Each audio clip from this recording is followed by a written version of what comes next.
Hello there, and welcome to Play the Game with Steve Kimmel. In this episode of Beyond the Precon, we're going to talk about Monaco Rambo. We'll talk about her unique setup, her signature cards that make her fun and pretty amazing to play. We're going to talk about some of the rules, interactions, and all of that. We're also going to take a look at her pre-constructed deck and how we can enhance that with using just the cards that are available in the Mad Titan Shadow campaign box and also the core set. And finally, we're going to take a look at some of those hero packs that can truly bring Spectrum to the next level of enjoyment. All this and more on this edition of Beyond the Precon Spectrum. So let's talk about Monaco Rambo for a minute. So she is a civilian with a hand size of 6 and 11 hit points. She has a recovery of 3, so pretty normal stats. She does have a setup, and this kind of caused a little bit of controversy because of her three energy forms. In the spirit of the game, every character hero has 15 hero cards, and those are hero-specific cards. Now, where the problem lie is in the reason it says setup is because setup is normally done after the mulligan. So if you think about Captain America, go get your shield at the setup. Black Panther, go get a vibranium thing on your setup. But this, it says, put all 3 form upgrades into play face down. So it doesn't say if they're shuffled into your deck. It doesn't say where to put them. So in the spirit of the game, since a hero only has 15 hero-specific cards, I choose to put them set aside and not mix them in as part of the 40-card limit deck. But again, it's your game. You can do whatever you want. So, but in the spirit of the game, so I keep those aside. And then it says she has power down, which is a forced response. After you change to this form, turn all of your energy form upgrades face down. So this is what face down means, and your energy forms turn face up, face down. Now, this is a little bit of an oversimplification. It's just kind of like the way of the game to remind you that these are not in play when you are an alter ego. All right, so let's take a look at our hero side. Spectrum is an aerial avenger, so that's pretty fun. She comes with the aerial trait, and we've seen a lot of nice cards with the aerial that has nice combinations with aerial. She has a hand size of 5. She has 1 thwart, 1 attack, 1 defense, and she does have the words energy transformation, which is a forced response. You get to change to this form. You choose one of your face down upgrades and you flip to that energy form. Now, all of her energy forms do something different. And it's one for each of her basic powers. So let's take a look at the defensive one, which is Pulsar form. It says she gets +2 defense, and after you change to this energy form, you heal a damage. Then she has her attack form, which is Gamma. Energy form +2 attack. So then she can attack for 3, and says after you change to this form, deal a damage to an enemy. And then in her thwart action here is photon form. When she changes this form, she removes a threat off a scheme, and she does get +2 thwart. So she has either a 3 thwart, 3 attack, or 3 defensive stats, which is amazing for being able to be versatile in this game. So whether you want to attack hard or thwart hard or protect hard, she can do everything. Now, one thing to be clear is, as AntMan, you could change from one giant form to tiny form. With Spectrum, you're not allowed to change forms on your hero turn. You cannot. So the only form you can change back into is your alter ego. You can't decide that, I'm going to use my change for turn to go from photon to gamma. No, that doesn't work. You have to have special cards in her hero kit that will interact and allow you to change forms. So that's something just not to forget. I know I made the mistake on my first Game Pass. So now let's take a look at those hero-specific cards and how it interacts with her. So Spectrum is an eventful character. So she has 12 event cards in her deck, which is a lot. All right, so one of the first events that she has is 3 copy, and they're all in sets of 3, which is pretty interesting because when you have 3 copies of something, the likelihood that you'll see it is more often, which is very cool. So the best hero cards often you get 3 of them in your kit, and you're happy because you see them often. Now, first one is the speed of light. So this is what allows you to transform between different energy forms. So this just allows you to change your energy form and draw a card. Very efficient, very fun, and the fact that it draws you another card into something else is great. The best part is you'll always get that response after you change between energy forms. So you'll either heal one, deal a damage, or remove a threat. So this is very cool. All right, second one is the Pulsar Shield, which says it's an interrupt defense, which is great because it's a defense card. So if you are playing in protection, we saw some of those things that pay for defensive cards. When you defend, okay, and you play Pulsar Shield, you'll switch to Pulsar, so that means you'll heal for 1, and then you'll get to ready, and your defense is now going to be 3, which is great. But if you are already in Pulsar form, you will gain retaliate until the end of the phase. So you're going to have retaliate for all the rest of the villain phase. So very, very fun. So again, it's a way to change form and heal up. So if you weren't in Pulsar form, it's cool. But if there's like all these little 1 health minions that are at 1 health left, and you play this while you're already in Pulsar, getting the retaliate might just be what you need. All right, cool. Then we have her thwart event, which is the photon speed, which costs 2. And this says you change to photon energy form and you remove 4 threat from a scheme. So technically, if you are not in photon form, you get to remove 4 threat from a scheme plus 1, so it's 5. And then you get plus 2 thwart. So that's 3 thwart, and then 4, 5, 6, 7, almost 8 thwart possible just by playing this one card when you were not in photon form. But if you already were in photon form, you ignore the crisis icon for the thwart. So that is very, very powerful, especially in certain scenarios where there's always these like crisis icons. So this can be really interesting. And then finally, her last one is the Gamma Blast, which is an attack card. And it costs 3 though, but it says change to gamma energy and deal 7 damage to an enemy. All right, so again, so if there's a tough enemy, you get to go to gamma form, deal a damage, awesome, and then you do the 7 damage, which is great. What's even better is if you are already in gamma form, this attack gains overkill. So again, it's all about timing that I've noticed with Spectrum. Like, when do you have the cards, what energy form you're in at what time, and that is going to have a huge impact on how you play her cards. But again, so you can change forms. There's games where, or there's turns where you can change form like 3 or 4 times in the turn. And you're like, wow, I can control threat, I can deal damage. Very, very fun to play Spectrum. All right, let's take a look at her 2 setup cards, which are the energy duplications, which cost 2. They're all superpowers as well. And exhaust the energy to generate the printed resource on your face-up energy from an upgrade. So if you are in Photon, it is a mental, and Gamma is a physical, and Pulsar, it is a lightning. All right, so these are very interesting.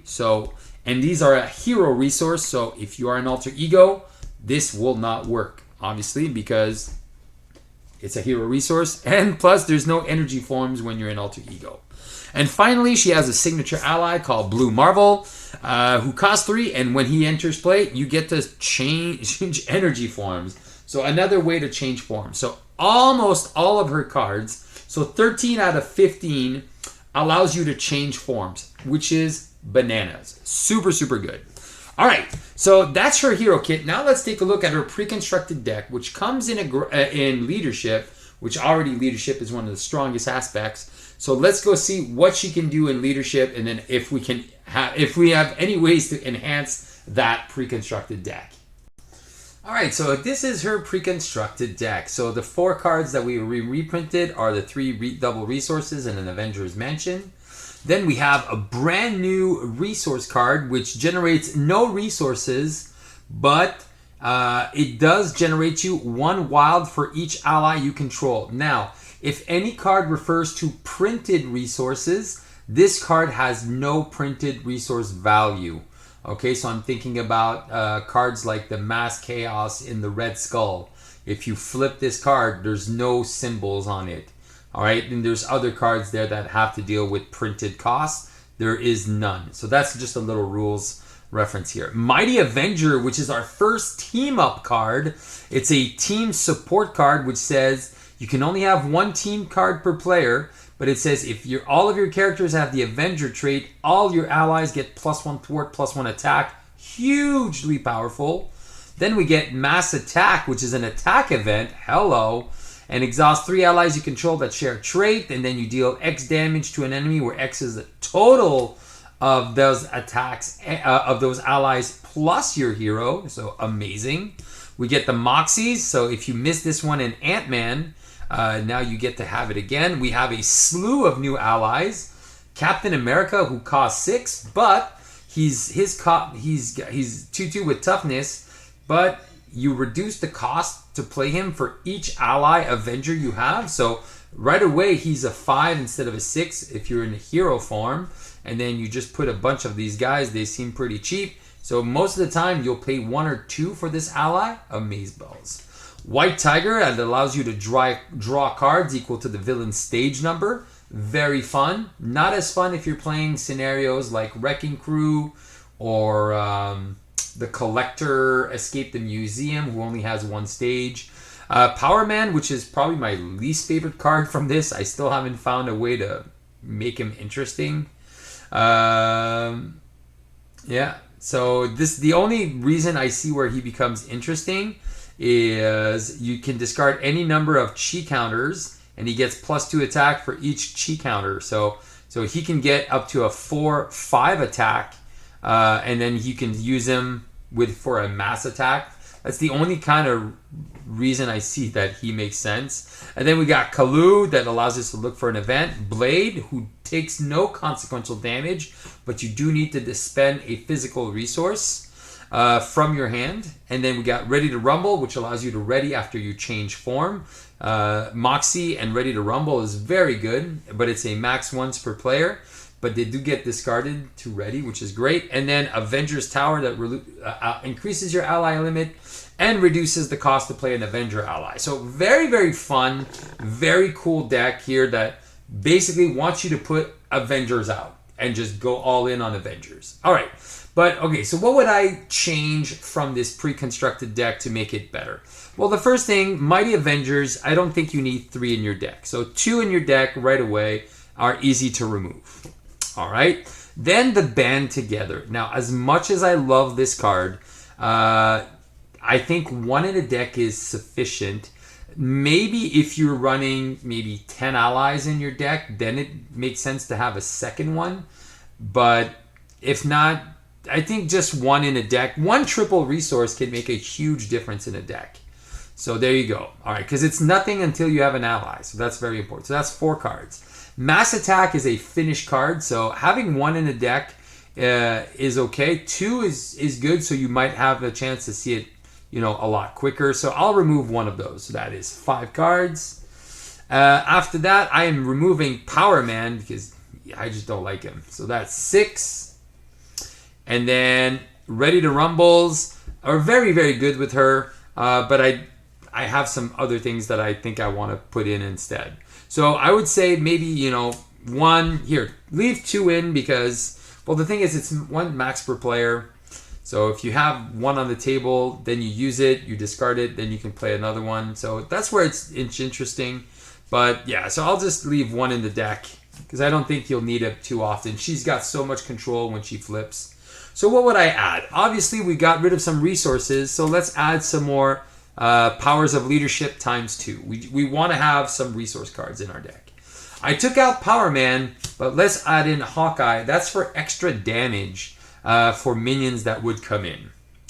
I do want to Inspire. So Inspired, you either put it on Blade or you put it on Captain America, which makes the most sense for you at the time. So an Inspired, it's pretty good because then Blade can attack for 4 and by spending 1 physical resource, or Captain America can attack for 4. So it becomes really, really interesting. Then I put a couple of get readies in the deck. One, they're physical resources, so they're fun to discard for Blade.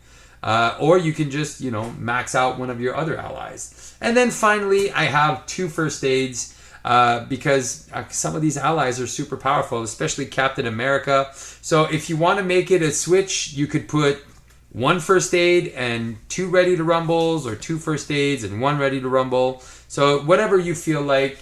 I think at this point it's up to you. All right, so that is my suggestions here to really enhance that Precon experience to the next level. Obviously, you noticed that I kept all Avenger allies, so that makes sense. That's why I didn't add Maria Hill or Nick Fury to this deck. There's already enough card draw in everything. All right, now let's take a look at some of the hero packs that will take her to the next level. All right, it's time to talk about some of those hero packs that are going to take Spectrum to the next level. Well, if I only had the choice of one hero pack, that hero pack has to be Captain America. Now, the reason why is because, as you notice, Spectrum kind of wants to play off allies and ally synergy. And I think some of the best ally synergy cards come in the Captain America pack. One in the strength in numbers, which allows you to draw more cards, and drawing is the lifeblood of any card deck. So the more cards you can draw, the better. Especially when you once you have the Avengers Tower and then the Triskelion out, you can have up to 5 allies. So 0 to draw 5, it's pretty darn good. All right, yes, your allies won't do anything, but here's the solution. Booyah! Avengers Assemble. So yes, I've used my allies to draw cards, but now I get to ready and give them all +1/+1. So now they can activate and be stronger. So very, very cool. And also gave us a cool, really fun, cheap allies in Wonder Man and Squirrel Girl. All right, so that's why Captain America is my first choice for the hero packs. The second pack would be the Rise of Red Skull, just because of some of the leadership cards that come in the Hawkeye deck that are just so good. The best being, obviously, the Earth's Mightiest Hero. With a Spectrum, when her stats are 3, 3, or 3, having, 3 attack or 3 thwart, the defense, you can't really play this off, but once you are at 3 attack, 3 defense, in whatever aspect, because you can go up to 4 in justice or 4 in aggression. Once you have Earth's Mightiest Heroes and a few allies, man, you're just doing extra activations. Just means you're just pushing damage like there's no tomorrow. Now, also great things with this, if you're going to play leadership, well, you have Hawkeye ally. And you know what I talked about printed resources? Well, don't forget, this is her ability here is you can discard 1 card from your hand and deal X damage equal to the number of printed resources. So remember, Band Together, even if you have 3 allies, has no printed resources on it. All right, also you get cards like Sky Cycle that readies allies and gives them the aerial trait, and we'll talk about that later. And then the Team Training that allows them to each have +1 hit point to all your allies. So very, very solid Hawkeye as a second choice. My third choice would have to be the AntMan. All right, so this is going to be, again, because we're talking about leadership and synergies with leadership. AntMan, he costs 0, super cheap ally. Stinger allows you to have more allies in play. So, and she doesn't count towards your limit, which is amazing. Then you get team building exercise that reduces the cost and lets you play them out of turn. So that's right. If you don't know, the combo is if you're in hero form, you can play. Let's say I have Stinger in my hand, and it's someone else's turn. I could decide, I'm going to play Stinger out of turn. There you go. But sometimes, there's allies that come in that have enter the battlefield effects and stuff like that. So you could take advantage of that if they share a trait with you. So that's pretty cool. And then Lay Down the Law is a cool justice card for the AntMan. All right. For Spectrum, because then she's changing into energy forms, and those Lay Down the Laws will trigger off of that. Same thing as the Moxies. All right, now my 2 honorable mentions is 2 heroes that really focus and bring the aerial strategy to light. So I'm talking about Mr. Star-Lord himself, Mr. I want to gamble with the safety of my friends. Here we go. We got air supremacy that allows you to count and choose a number of enemy based on the number of aerial characters you control and deal 3 damage to each of them, which is very cool. You got the dive bomb, which is one of the ultimate attack cards. You got the ever vigilant, which is the best threat removal protection card ever, especially with Spectrum. And then you get agile flight, which is okay. It gives you the ability of Wasp to divide and remove threat as you choose among schemes in play. So it has its uses. It's not my favorite, but it's still part of the aerial package. So thank you, Mr. Star-Lord. And then my second honorable mention obviously is Mr. Nova Sam Alexander because of pitchback. So this is a very efficient card, 4 damage, but only if you have the aerial card and only after you perform an attack. And then you could use it in protection to give you the height advantage, which allows you to prevent damage coming in. So that's really fun from attacks. And then you got the yaw and roll that allows you to remove 3 threat for 1 after you play it, after you remove threat, so after you thwart. So that's really good. So after you thwart or use a thwart event, you can play yaw and roll. So thank you, Nova, for a few of those cards. Obviously, there's other cards in his hero pack as well that are pretty good, but I wanted to focus on what the aerial trait could do. All right, my 20 minutes is up. So guys, if you haven't had the chance or the pleasure to try Spectrum yet, do yourself a favor, really take her out and enjoy this really phenomenal flippy hero, because she is really a gem into this game. She's very, very fun, very unique, and very interactive. All right, so that's all I'll say about that. So guys, I hope you enjoyed this video. Don't forget, please give it a thumbs up, a like, a share, subscribe, whatever. That always encourages the channel. Leave your comments on the video. That always helps. And yes, and remember guys, to have some fun and just play the game. See you next time.